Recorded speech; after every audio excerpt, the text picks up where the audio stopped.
On our anniversary, she texted, "Forgot. Busy with boss." I gave her gift to her stepsister instead. When the video hit 1 million views, her boss called me in a rage. 3 days later, he lost $6 million, and she lost everything she thought was safe. She never saw it coming. My name is Nolan Graves. I'm 44 years old. I've worked as a mechanical engineer at a manufacturing plant outside Columbus, Ohio for going on 19 years. I fix things for a living: turbines, conveyor systems, hydraulic lines. I understand how machines work because I understand how pressure builds, where metal fatigues, and at what point a hairline fracture becomes a full break. Funny how that didn't translate to my own marriage. Camila and I had been together for 17 years, married for 15 of them. She was a senior strategy manager at a regional manufacturing corporation, the kind of job that came with a corner office, quarterly travel, and a boss named Lester Crane who seemed to believe that his position entitled him to more than his salary. I met Crane twice at company events. Twice was enough. The man had a handshake like a politician and eyes that never stopped calculating. For our 15th anniversary, I decided to do something I'd never done before. Not flowers from a gas station, not dinner reservations I'd forgotten to confirm. Something real. I spent 2 weeks planning it. Ordered a rack of lamb from the butcher on 5th Street, the one Camila always said we should try. Picked up a bottle of the Malbec she'd mentioned once in passing 8 months ago.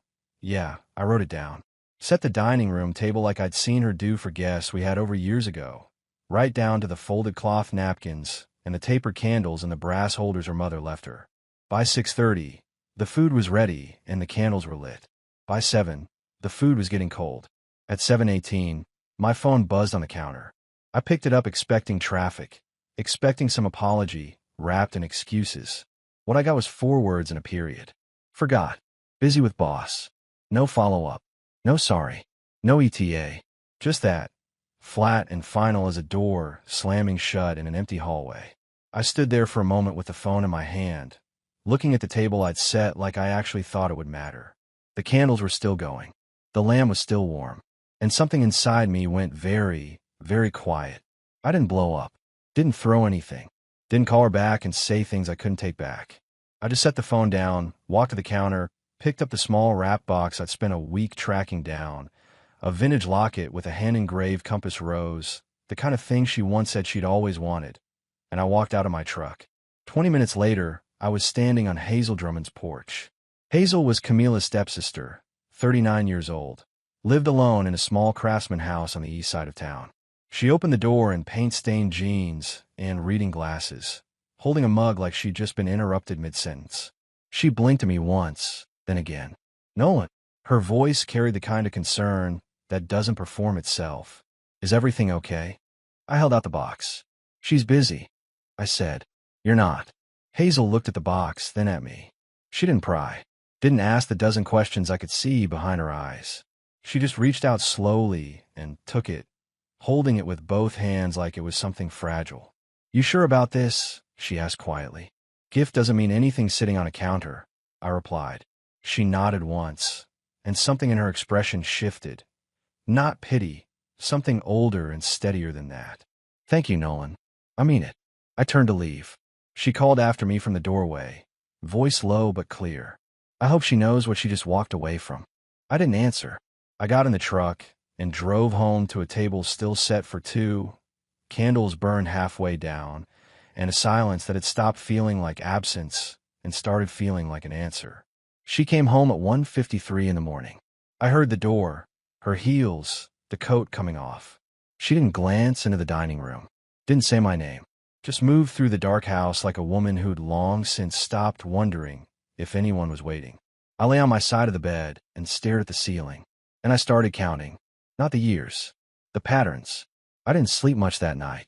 Not because I was crying into my pillow. I was past that. I lay there with my eyes open, running numbers the way I run diagnostics on a failing machine. What broke? When? Why I didn't catch it sooner? Camila left early the next morning without a word about the dinner, without a glance at the dining room I still hadn't cleared. She poured her coffee, checked her phone twice, and walked out the door like the evening before had simply ceased to exist. I sat at the kitchen table and watched her go. Then I drove to work, put in a full shift recalibrating a hydraulic press that had been throwing off tolerances for a week, came home, and called Boyd Tillman. Boyd was my oldest friend, 46, worked in industrial safety inspection, the kind of man who said exactly what he thought and never dressed it up to spare your feelings. We'd known each other since our 20s. He answered on the second ring. She didn't show, he asked before I'd finished the sentence. For words, I told him. Forgot. Busy with boss. A long pause. Then Boyd said, low and flat, Nolan, that's not a mistake. That's a choice. I didn't argue. I already knew he was right. What I didn't know yet was that Hazel had filmed herself opening the gift.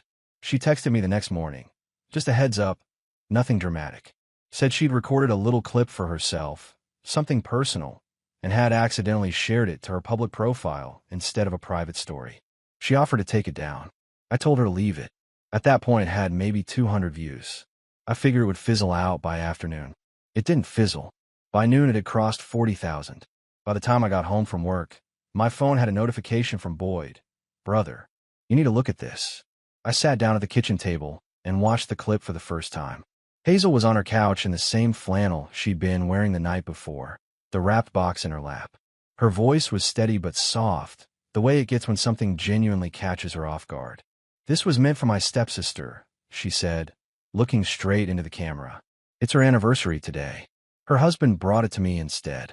She opened the box slowly, and when she saw the locket, the compass rose, the engraving, she pressed her hand over her mouth and went quiet for a moment. Then she said my name. Just my name. Nothing else needed. The comments were already pouring in. She skipped her anniversary for work, and this man brought the gift to her sister. The quiet ones always see everything. Watch out for the quiet ones. This is what it looks like when a man runs out of patience. No drama. Just redirection. One comment stopped me cold. Someone wrote, "This is what men do right before they leave. They don't yell. They reassign." I read that 3 times. By the following morning, the video had passed 1 million views.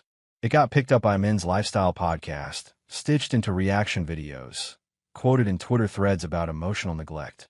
A marriage counselor posted a response calling it the quietest confrontation I've ever seen. None of them knew my name. None of them needed to. Then my phone rang. Unlisted number. 8:14 in the morning. I was pouring coffee when I answered. You think this is funny? The voice was clipped, already running hot. Lester Crane. I recognized the cadence. The tone of a man who'd spent decades never being challenged. That video. Your little stunt with the stepsister. I set the mug down slowly. I don't know what you're referring to. I replied, keeping my voice level. Don't play games with me, he snapped. I know exactly what you're doing. You're trying to embarrass her. You're trying to embarrass me. Mr. Crane, I said, calm as a closing valve. I gave a gift to someone who was home when she was asked to be. If that embarrasses anyone, the math isn't hard. Silence.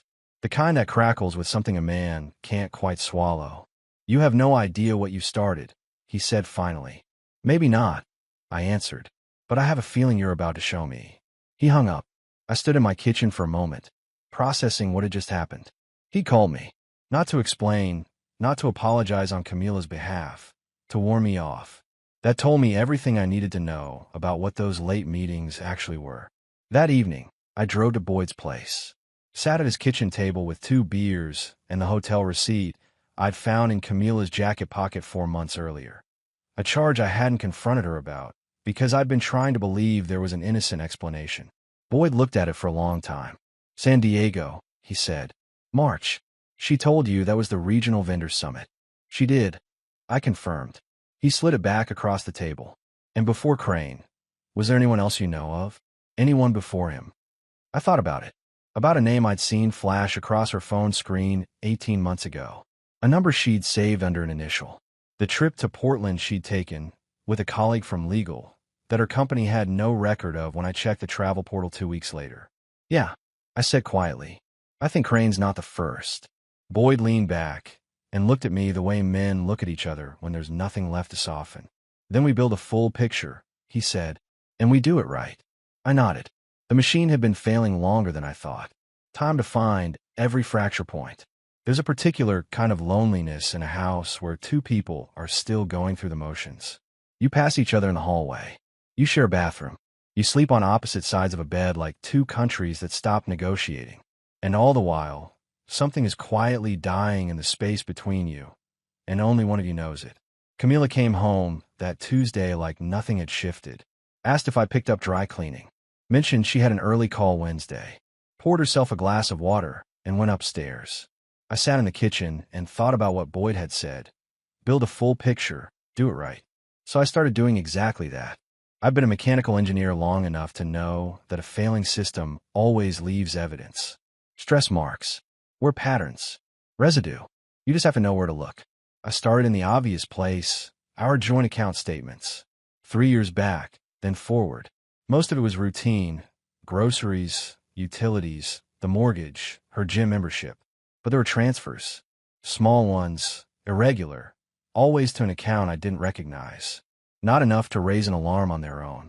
Enough to notice if you were paying attention. Then I found the document. It was in the paper tray of our home printer, face down, slid under a grocery store coupon sheet like it had been forgotten in a hurry. A travel expense reimbursement form. Camila's name at the top, dated 7 months prior. Hotel. 2 nights. A city she'd told me she hadn't visited since a trade conference 4 years ago. Room rate. Incidentals. Parking for 1 vehicle. And at the bottom, under additional travelers, a second name. Lester Crane. I stood at that printer for a long moment. The paper didn't shake in my hand. I wasn't the shaking type. I scanned it, saved it to a drive she didn't know existed, and put it back exactly where I'd found it. Then I went to the garage, sat on the workbench where I'd fixed 100 things over the years, and let myself feel it. Just for a minute. The weight of it. The confirmation of what I'd already known in my gut for months. I didn't cry. I didn't put my fist through the wall. I just sat with it until the feelings settled into something cold and clear and useful. I called Boyd that night. It's confirmed, I told him. And it's been going on longer than I thought. He didn't say I told you so. That's why he was my friend. Then it's time to talk to someone, he said. Not a marriage counselor. A lawyer. I already had a name. A colleague at the plant had gone through a divorce 2 years back and mentioned a lawyer in Columbus. Sylvia Reston, 51, known for being thorough and not particularly sentimental about it. I called her office the next morning and had an appointment by the end of the week. But before that appointment, something else happened. I was cleaning out a storage box in the spare room, the kind of task you put off for years, when I found an old photo album. Camila and I at the lake house, the summer before we got married. Both of us squinting into the sun, her laughing at something I'd said, my arm around her shoulders like I owned the whole afternoon. I looked at that photograph for a long time. I didn't feel rage looking at it. I felt the specific sadness of a man who realizes the version of his life he thought he was living in it a long time ago, and he just hadn't gotten the notification.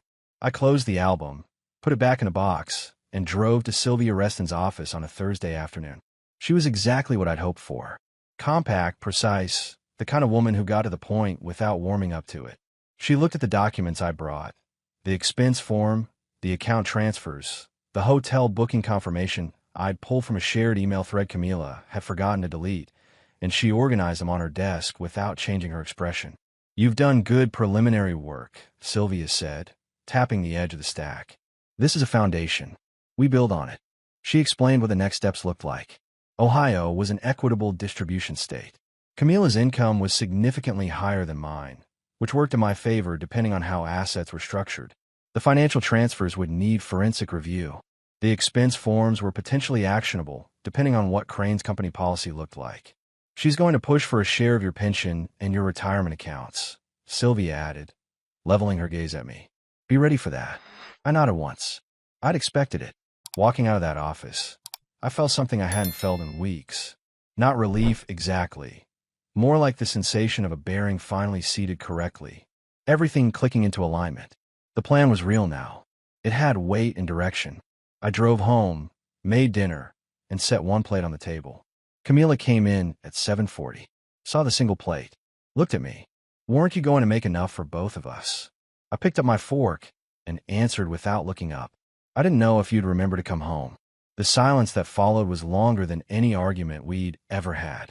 I've known men who blow up when they're cornered, raise their voices, kick over furniture, make sure everyone in a 3-block radius knows they're suffering.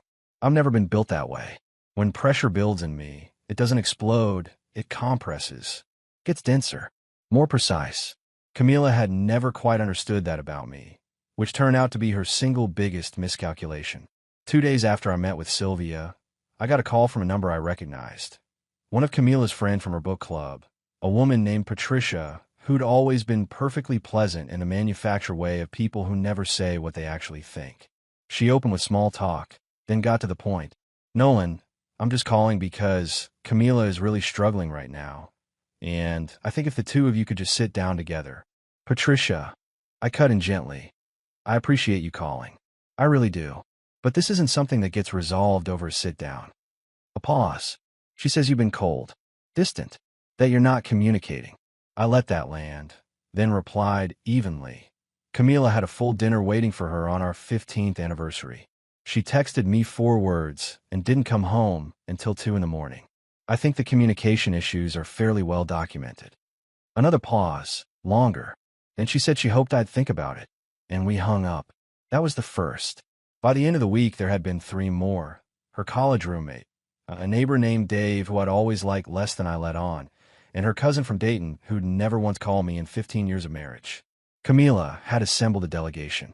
She was working the phones like a campaign manager, trying to build consensus around a version of events where I was the unreasonable one. I took every call. I was polite to every one of them. And I said the same thing each time in different words. I hear you.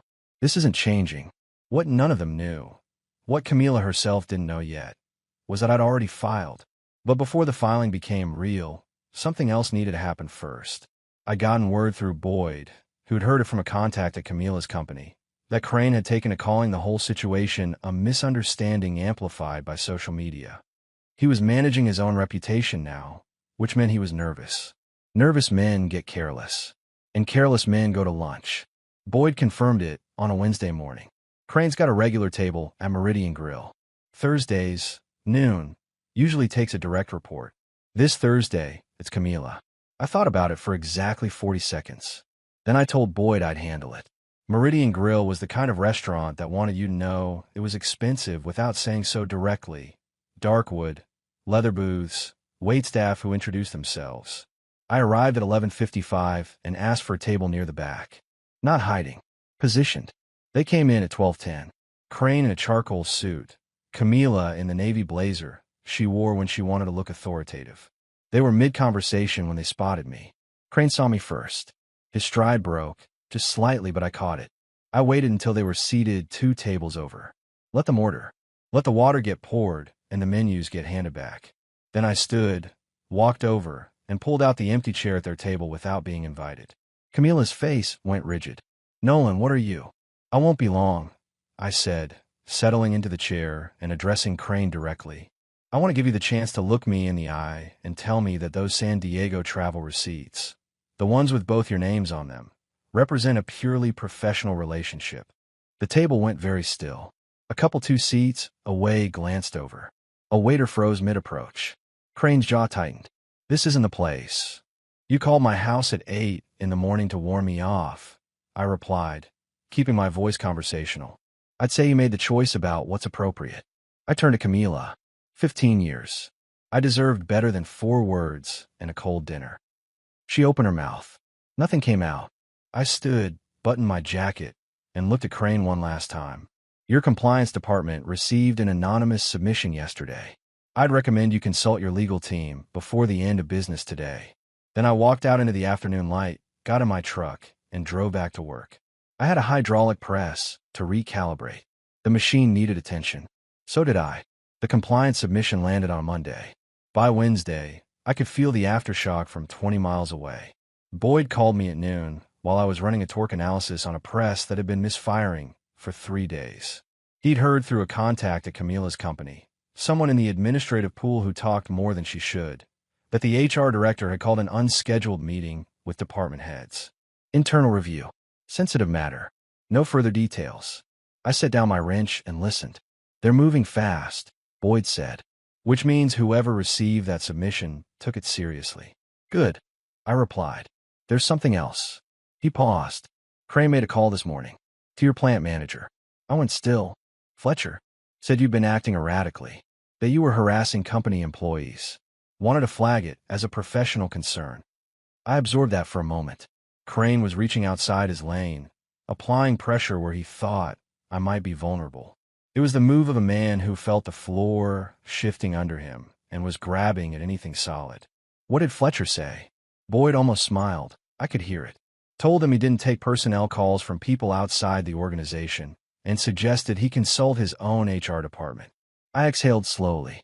Dave Fletcher had been my plant manager for 9 years. The man had more integrity in his coffee mug than Crane had in his entire LinkedIn profile. I made note to thank him, but the pressure didn't stop there. That same week, Camila's friends came at me in second wave. Her college roommate sent a text. Her cousin from Dayton called, a woman who hadn't dialed my number once in 15 years of marriage. Then her neighbor Dave stopped me in the driveway on a Thursday evening, hands in his pockets, voice carefully casual, suggesting that sometimes people needed space to make mistakes and find their way back. I listened to every single one of them. I hear you. I told each one, in different words each time. This isn't changing. What they didn't know, what Camila herself didn't know, was that 2 days after my meeting with Sylvia, I had quietly submitted the filing for legal separation. The paperwork was already moving through the system. The decision had been made before any of them picked up their phones. Sylvia called me Friday afternoon with an update. The forensic accountant she'd referred me to had completed a preliminary review of the financial transfers. 11 separate transactions over 22 months. Total amount just under $14,000. All routed to a secondary account in Camila's name alone, opened 8 months after we got married. It's not a smoking gun on its own, Sylvia said, but combined with the expense documentation and the travel records, it builds a coherent picture of sustained concealment. What's our exposure on the pension? I asked. She'll go for it. Her attorneys will argue long-term contribution and shared sacrifice. We counter with the financial diversion. $14,000 redirected from marital assets weakens her claim of good faith partnership considerably. I wrote everything down in the same notebook I used to track equipment maintenance schedules. Dates, figures, action items. Systems thinking applied to a collapsing marriage. It was the only way I knew how to operate. That evening, I went to Boyd's house for dinner. His wife Janet made chili and didn't ask questions, which was exactly what I needed.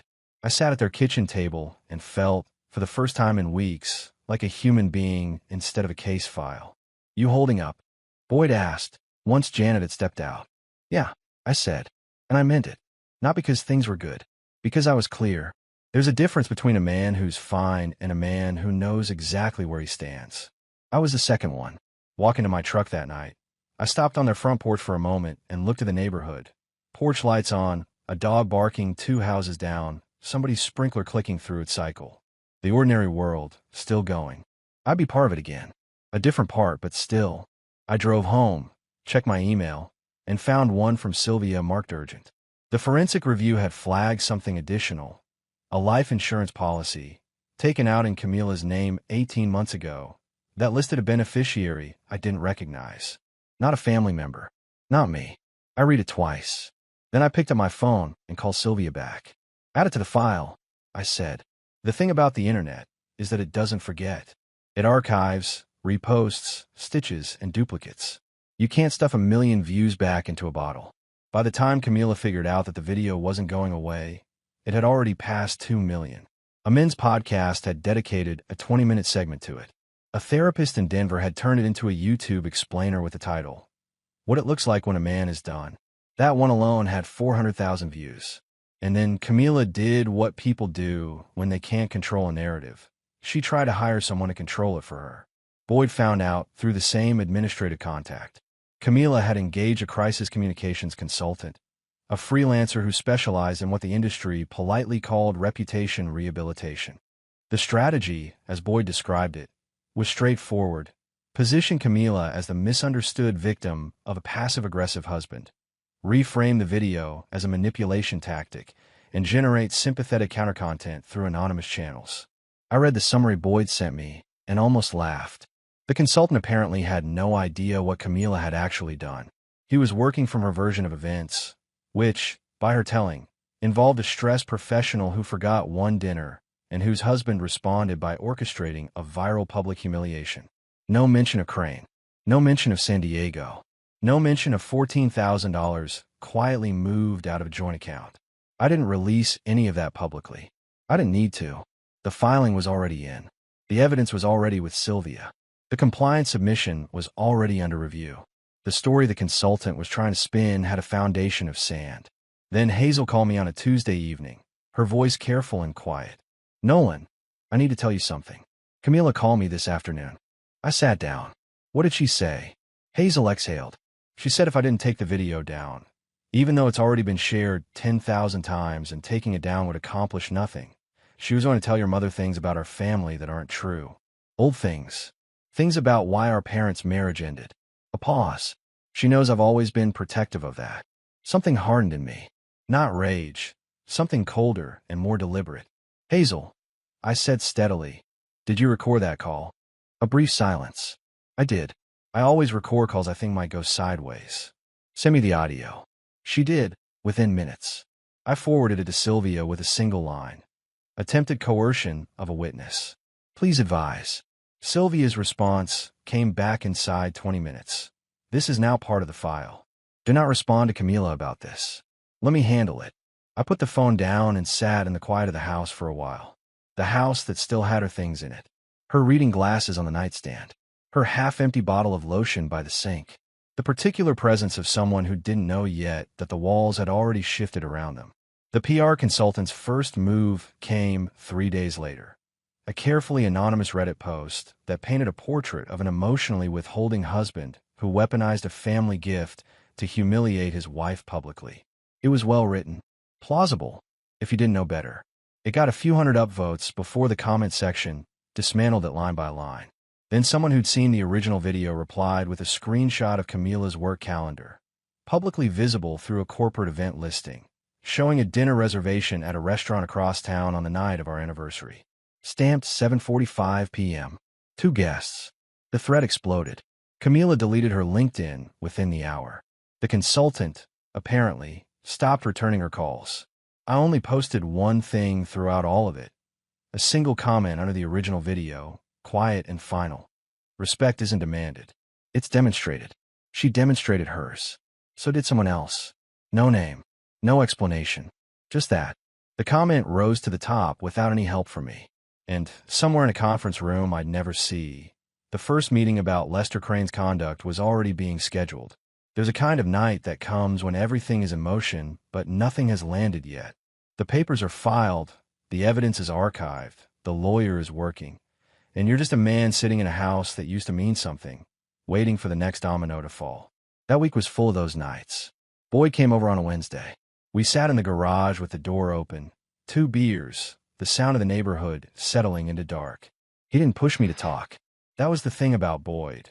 He understood that sometimes presence was the whole point. We watched a neighbor's cat walk the fence line, slow and unbothered, and neither of us said anything for a good 10 minutes. Then he asked, "You sleeping?" "Enough," I told him. "Eating?" "Boyd, I'm asking." "Yes, I'm eating." He nodded and took a drink. Then, after a moment, "You know what I keep thinking about? The time you drove 3 hours in a snowstorm to pull my brother's car out of a ditch in Pennsylvania. You didn't even complain. You just went." I remembered it. His brother had called from a rest stop, panicked, no AAA, 2 in the morning. I'd been out the door in 10 minutes. "Your point?" I asked. "My point is that's who you are," Boyd said. "And that's not what she valued. That's her loss, not yours." I didn't answer, but I held on to that. The following night, I was driving back from a late shift. A compressor seal had failed, and I'd stayed 2 hours past my schedule to make sure the repair held under load, when I came across a situation on Route 40. A sedan was stopped on the shoulder, engine off, a woman in her 50s standing in the cold with her phone in her hand, looking at a tire that had gone flat in the worst possible place. No turnout, no streetlights, guardrail right behind her. I pulled over and got out. It took about 25 minutes. The spare was undersized and the lug bolts had been cross-threaded by the last person who'd changed it, which took some patience and the right socket. She kept apologizing for the inconvenience, and I kept telling her there was no inconvenience. When we were done, she tried to hand me $40. I put my hands in my pockets. "Keep it," I said. "Drive safe." Pulling back onto the highway, something settled in me. Not peace exactly. More like confirmation. That I was still the man I'd always been. Whatever had happened in my marriage, whatever was coming, that part of me was intact. I got home at 11:15 to find Camila's car in the driveway.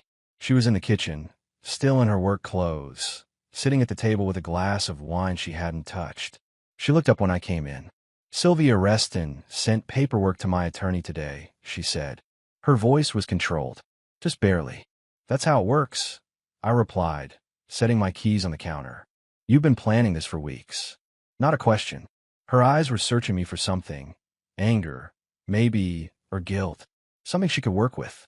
"I've been responding to a situation that's been building for longer than that," I answered, moving to the sink to wash the grease off my hands. "Nolan." Her voice shifted. Softer now. The register she used when she wanted something.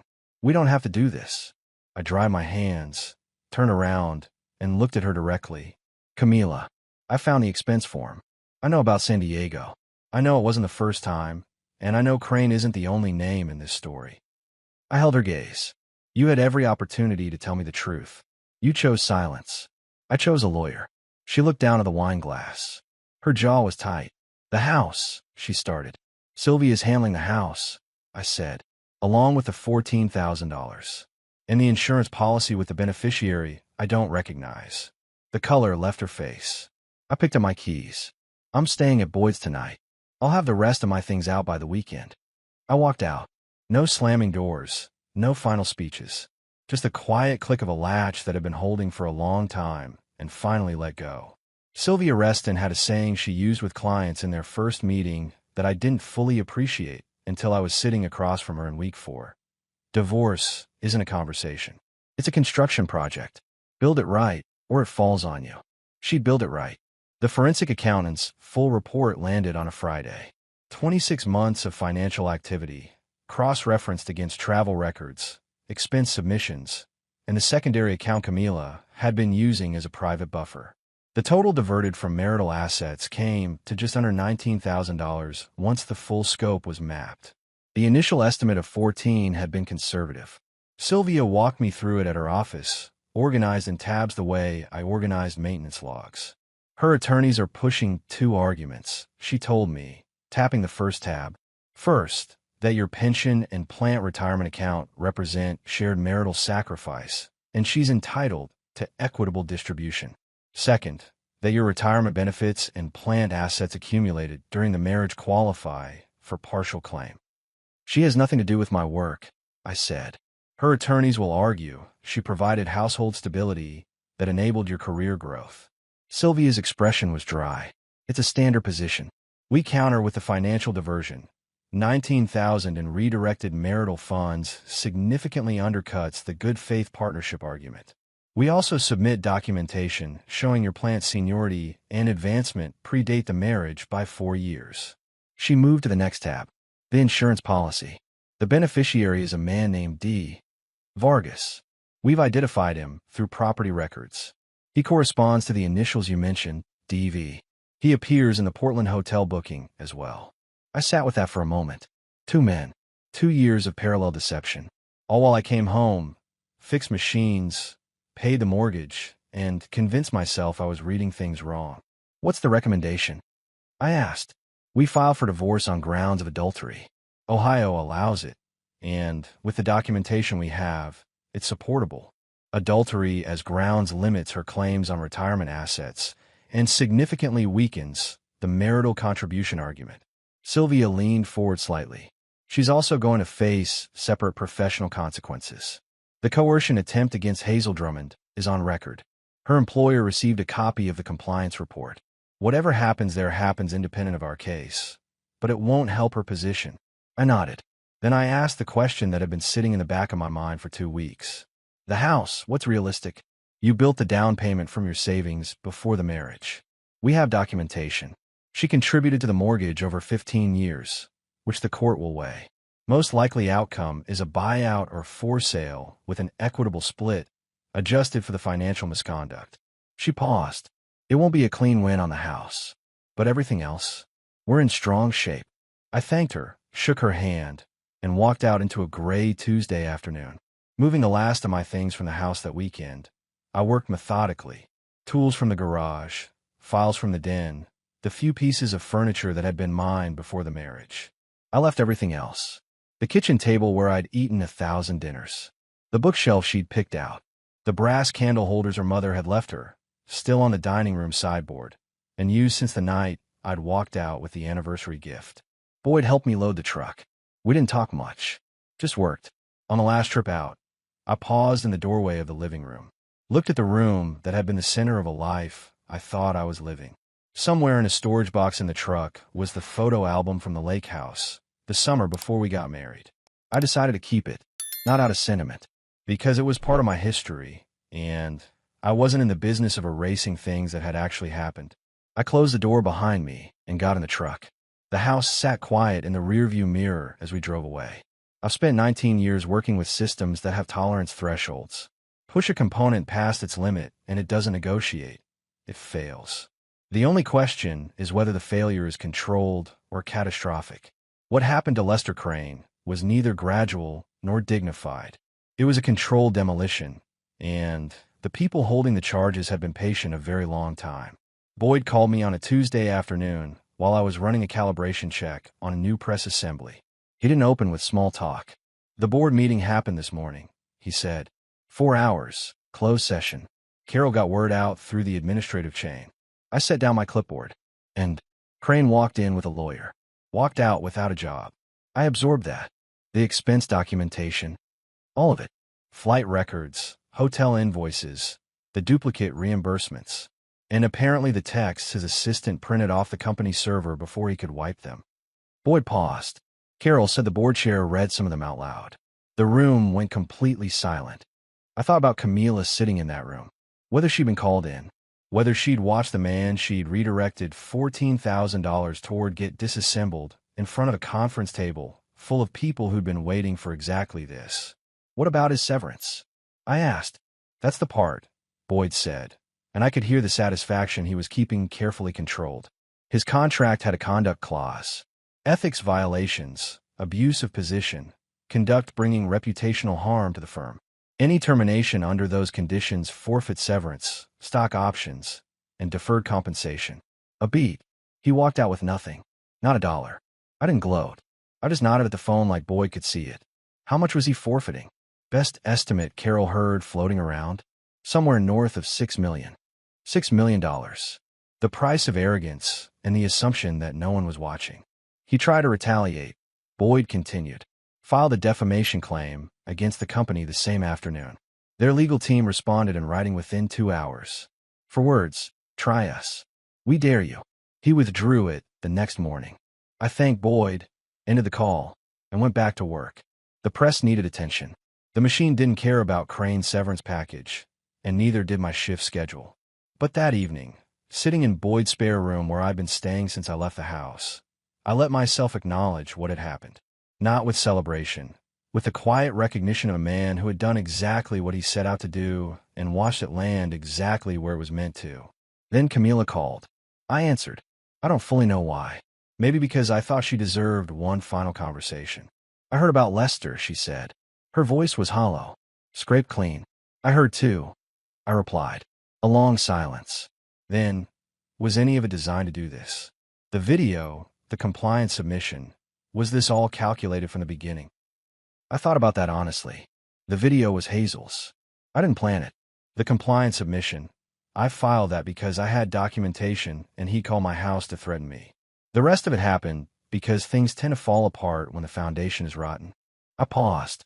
None of it would have happened if you'd come home that night. She went quiet again. I heard her breathing.